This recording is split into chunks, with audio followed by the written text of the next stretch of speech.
काय सांगणार आता.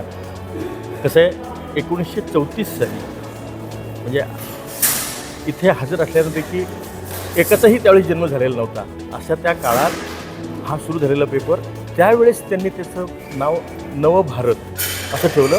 आणि त्याचीच मगाशी आपण भाषणात ऐकल्या पद्धतीनं मराठी बंधू नवराष्ट्र, तर हे नवराष्ट्र, नवभारत, नवनिर्माण हे जे आपण म्हणतो ना, हे त्या काळातल्या लोकांच्या डोक्यात कुठेतरी पक्क होतं, म्हणूनच ते खूप द्रष्टे होते असं आपण म्हणू शकतो. आणि आज ह्या नवराष्ट्र जनसेवक 2025 पुरस्कारामध्ये मलाही कलारत्न पुरस्कार दिला त्यांनी.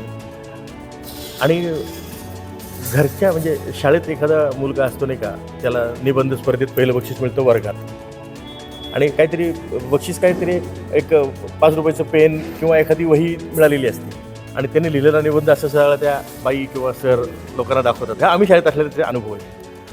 आणि मग त्याला जास्त पहिलं बक्षीस मिळतं ना, त्यावेळेस सगळेजण शाळेत तिचे मित्र येऊन भेटतात, अभिनंदन करतात, सगळं खूप छान छान होतं. पण कधी शाळा सुटल्याची घंटा वाजते असं त्याला होतं. ती शाळा सुटल्याची घंटा झाल्यानंतर तो मुलगा ज्या पद्धतीनं एका हातात तो निबंध, त्याच्यावर शेरे लिहिलेले आहेत, उत्तम निबंध आहे वगैरे वगैरे, आणि एका हातात ती जिंकलेलं बक्षीस मिळालेलं पेन किंवा जे काही वस्तू असेल ती, ही ज्या उत्साहानं घरी धावत धावत जातो आणि आईला दाखवतो, आई मला हे बक्षीस मिळालं. आणि मग त्याची आई त्याला पाठीवर थाप मारते शाबासकीची, आणि ती म्हणते असाच खूप मोठा मोठा हो. ही जी शाबासकीची थाप, हेच आजच्या सत्काराचं माझ्या बाबतीत तरी स्वरूप आहे.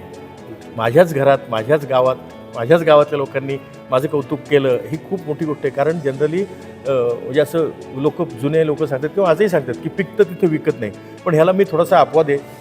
मी नगरमधलाच असूनही नगरमधले असंख्य लोक माझ्यावर मनापासून निस्सीम प्रेम करतात, आणि ह्यामुळं माझ्यासारखा भाग्यवान कलाकार हा मीच.